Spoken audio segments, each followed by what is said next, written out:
Salut à tous les amis, j'espère que vous allez bien. On se retrouve aujourd'hui pour une nouvelle vidéo.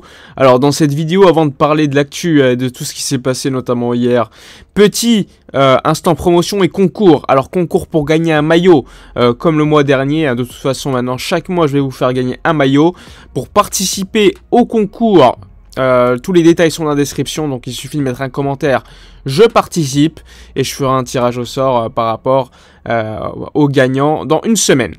Ensuite, instant promotion, alors je fais évidemment encore une fois la promo de mon sponsor maillot avec un code promo instant Halloween, donc pas mal de promotions, tous les détails sont dans la description, code promo qui vous permettrait d'utiliser encore une fois moins d'argent pour acheter pas mal de maillots, des répliques encore une fois de bonne qualité, j'en ai déjà pas mal à la maison, d'ailleurs on me dit d'arrêter d'en prendre tellement j'en ai, donc profitez-en, ils sont pas très chers en plus. Donc parlons maintenant de l'actualité du FC Barcelone.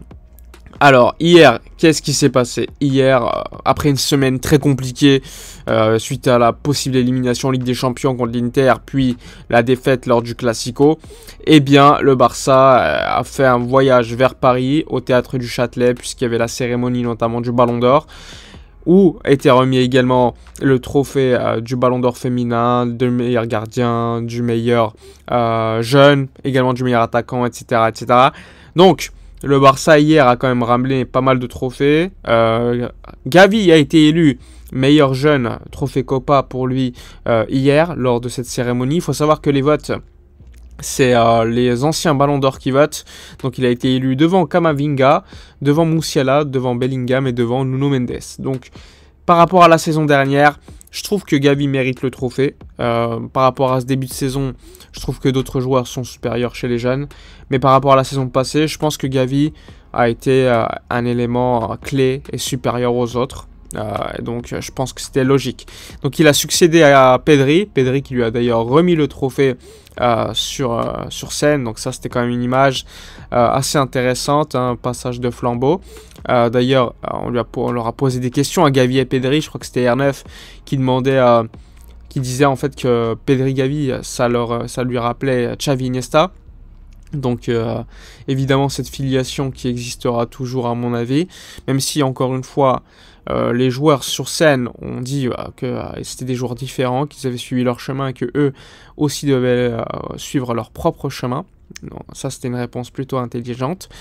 Ensuite, Ballon d'Or féminin, Alexia Putellas, malheureusement blessée depuis quelques mois, a reçu son deuxième Ballon d'Or, donc c'était attendu, même si elle était plutôt surprise, puisque depuis quelques mois elle est absente depuis le mois de juin.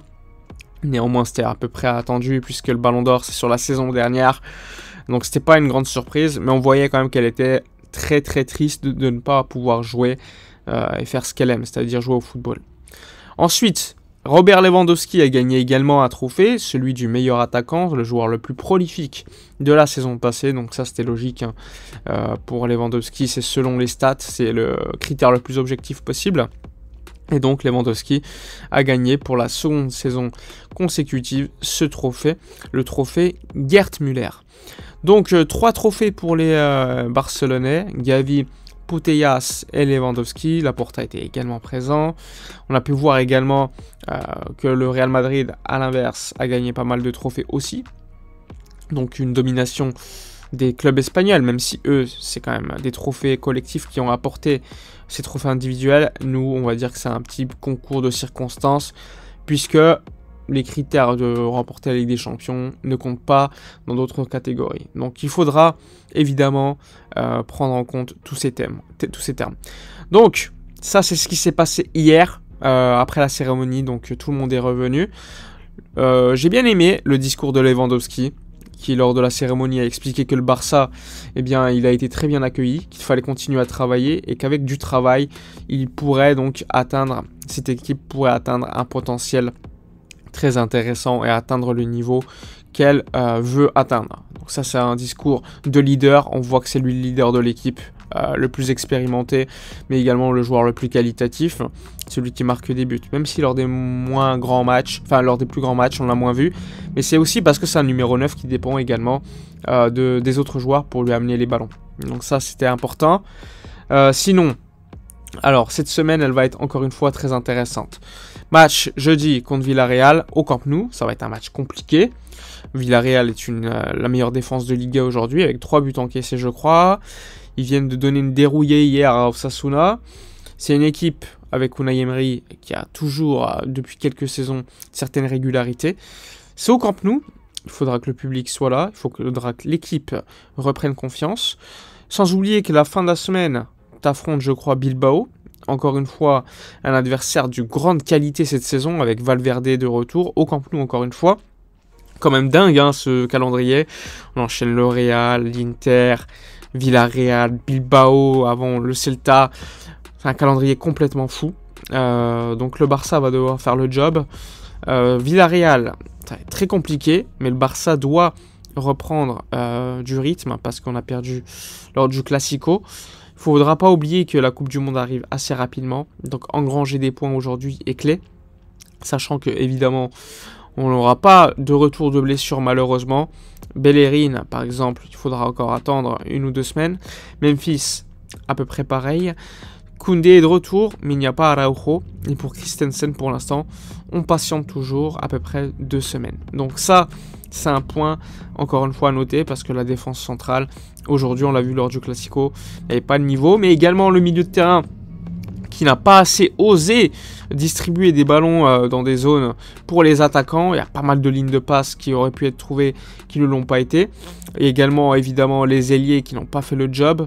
Des ailiers qu'on a trop responsabilisés à mon avis, qui n'ont pas été bons lors du Classico.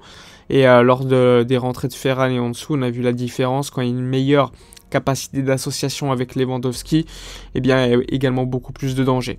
En tout cas, le 11 contre Villarreal, je suis très curieux de le voir, parce que ça sera également une réponse à ce qui s'est passé la semaine passée. On s'attend à une non-titularisation de Busquets, selon la presse espagnole. Donc De Jong devront prendre la place du numéro 6.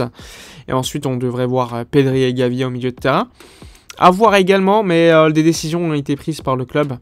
Bon, des décisions qu'on pouvait déjà savoir, hein, comme Piqué, qui va partir en fin de saison. Alba, on va essayer de transiger pour qu'il parte en fin de saison. Donc rupture amiable. Et ensuite Sergi Roberto qui lui ne sera pas prolongé à la fin de la saison, qui partira donc libre de tout contrat, probablement vers les États-Unis. Tout comme Busquets qui lui, pour l'instant, la décision n'a pas été prise, mais il est probable également qu'il parte en fin de saison libre vers les États-Unis. Donc pas mal de reconstruction à attendre du côté du Barça et la fin, enfin, ou presque avec Jordi Alba, des cadres du vestiaire qui ont vécu de nombreuses déculottées, on va dire, lors de grands matchs. Enfin bref, on a fait le tour sur toute l'actualité du Barça, sur tout ce qui s'est passé hier. Le concours, tout dans la description. Le partenaire maillot, tout dans la description aussi. Comme d'habitude, n'oubliez pas de commenter, liker, partager. Moi, je vous dis donc à la prochaine et d'ici là, comme d'habitude, portez-vous bien.